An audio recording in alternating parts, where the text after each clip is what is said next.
Hey everyone, it's Andrew. Welcome to Atomo, Wednesday, December 7th in the evening.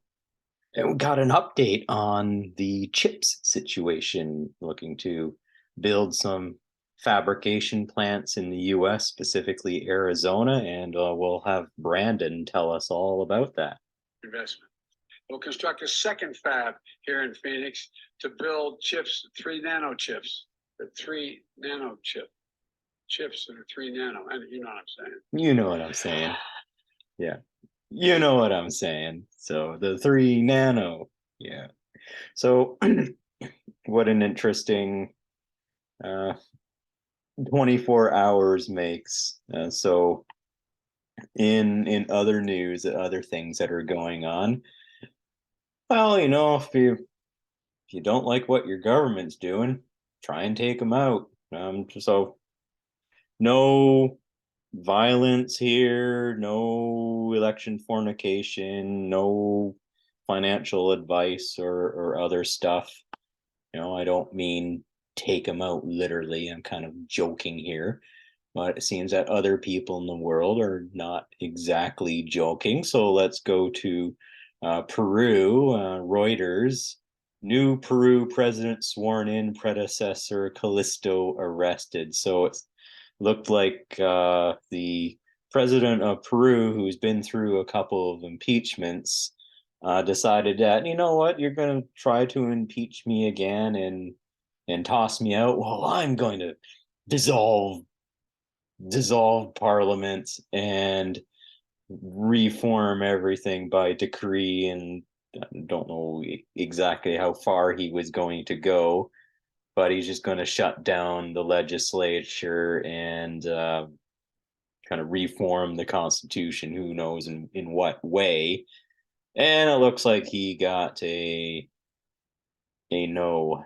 Um, So he's removed, and Peru gets their first ever woman president. So congratulations there to Peru. Hopefully she does a lot better than I don't know the background of this other gentleman that's been removed. I just was a little shocked, but maybe I shouldn't be shocked with the way that things are going and the level of corruption that's going on, which kind of moves us to, well, if you can't have one coup in a day, let's have two coups in the day. Germany foils far right plot to install Prince Heinrich the 13th in a coup. Here we go again. No, if you want to do a coup, go phone up George Soros and ask him how to run the NGOs and to kind of, play some clips of the Maidan revolution back in 2014. That should give you some pointers on how to do this, amateurs. So Reuters again. I'll put the links in the comment below to the couple Reuters articles here. And then you have France in the kind of perpetual, there's so much going on in France, and just looking at, you had yellow vests to the petrol, not having enough petrol or gasoline in the gas stations, to now they're looking to, oh, let's reduce short haul flights within France. Probably short haul flights for you and I commoners, but of course not for the Richie Rich, who will probably have their charter flights and be able to go wherever they want. Yeah, so things to look out for. It's one of these things, as you start to put the clamp down on people. Now, the way to get out of this is to have a good level of populism with some level of centralization. You don't.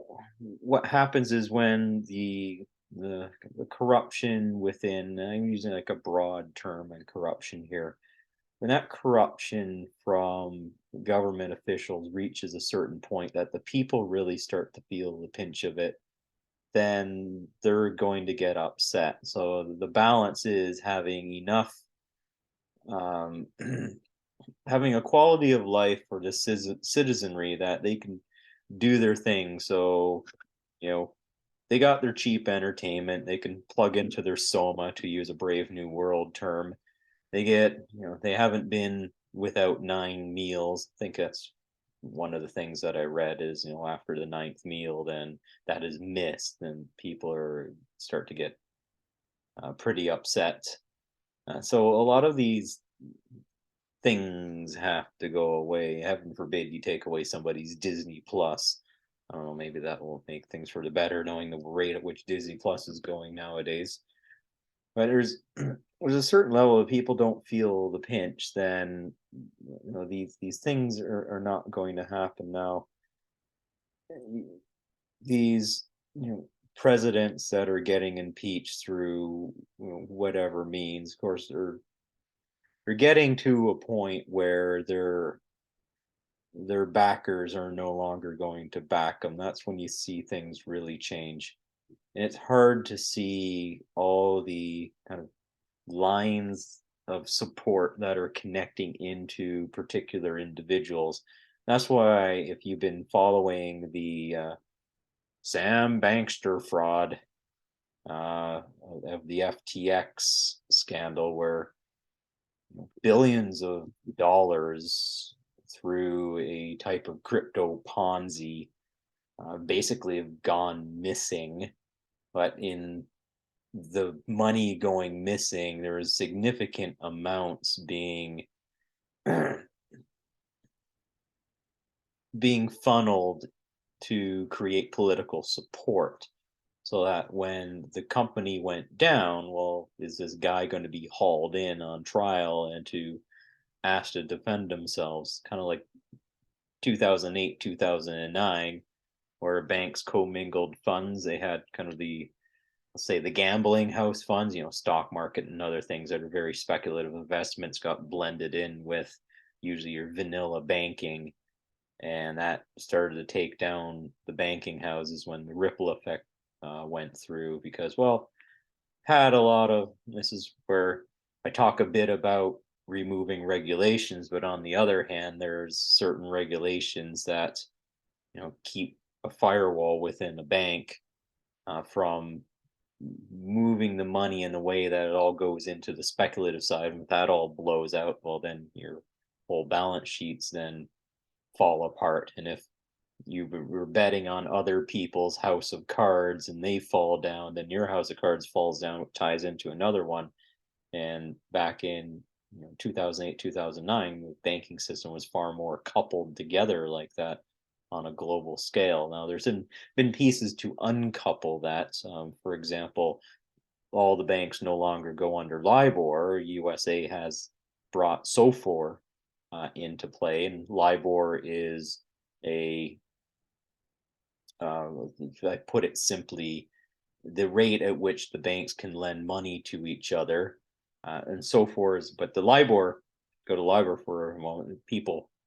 There's officers in the bank that call in and say, okay, we're setting our interest rate to this amount, and all the banks call in. And I think they drop the top four and the bottom four and take the average of the rates in the middle and say, okay, well, there's our overnight lending rate. So if the banks need to take a look at the end of the day and potentially, oop, I got something up, but I don't have enough collateral or I don't have enough money to fund, like, okay, I need to go out and repurchase some investments or re-up on some collateral that I've already pledged somewhere else uh, in order to keep something running, because we need a level of money within the bank in order to build that inverted pyramid to lend stuff out or to enter into trades, or there's some high level financing that's coming through that's being asked, and have to provision that financing, but I don't have enough money, then I can borrow it from the other banks and then give it back at another point in time, usually after a few days, but then pay whatever that set rate when that contract was started. So now that the US has broken from LIBOR, so that means if the US banks are trying to do something and the the folk in Europe caught wind of that, and they were to bid up the rates to make it more expensive for US or New York banks to transact their business, because there's enough front running and insider news that they could figure this out and then pump the rates up to shape the way that those banks in Europe wanted things to happen. They could do that shaping. But now SOFR is a market style rate. So there's you can't do that level of shaping. And that can create the infrastructure, because remember, now I'm on a tangent talking about coups. Now I'm talking about banking again, because this money is very important. That's the whole point of why these coups and things happen. Is you have to look at the transaction of money behind the scenes, especially with FTX going down. But on the banks for a moment, just I'll bring this in, is the Federal Reserve in the USA has member banks. So you got the New York Fed, I think the Chicago Fed, I think the San Francisco Fed. If I'm getting this wrong, just you know take it for what I'm trying to do here. Um, so each of these, maybe there's a Miami Fed. I don't know. I would need to look them all up, and I don't have them memorized. But when it was first created, the because it took time to move the messages around and perhaps to set rates, especially when you're back in the late 1800s. Maybe you're punching something on a telegraph, but you don't have telegraph lines. There might have to be something within the mail. It's hard to create a centralized system. So you have to have these satellite systems, because to send communications took more time than it does today. But there's a possibility that, like right now, if the Federal Reserve, they're increasing their rates, if the Federal Reserve, uh, the rate that they set is for all the banks within the USA. It is possible that with SOFR that it can reestablish regional rates. So if inflation is going way out of control in a city center somewhere, they can up the rate there, but then they can make the rates far lower, just say in the Midwest of the USA, perhaps to entice people to move to those areas. Of course, you can always politicize it after that. Is okay, well, I want to get Democratic voter base out into a red Republican area and bolster up particular counties, then what you could see is, this is maybe a bit of prediction here, but I'll run it by you anyhow. Possibility there are key counties now in the US that can call the election, basically. So if I have a very high populace, just say blue county versus more of the rural red counties, that blue county garners enough votes for, to, to put a candidate across the post in the state, just say it's a Senate race, and there's enough, the county that has the city in it will generate enough votes to call to win that candidate, versus all the other counties which are more rural and don't have that populace.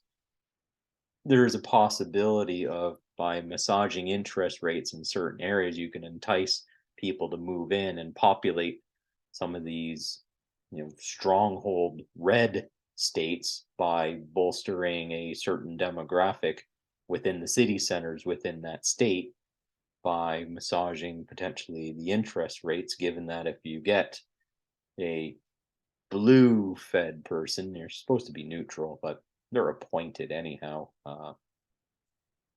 So that's a possibility. You can get a certain Fed chair in, and they can work with the member banks and influence them to set rates to create migration within the US, so that you can possibly upend some of these stronghold states.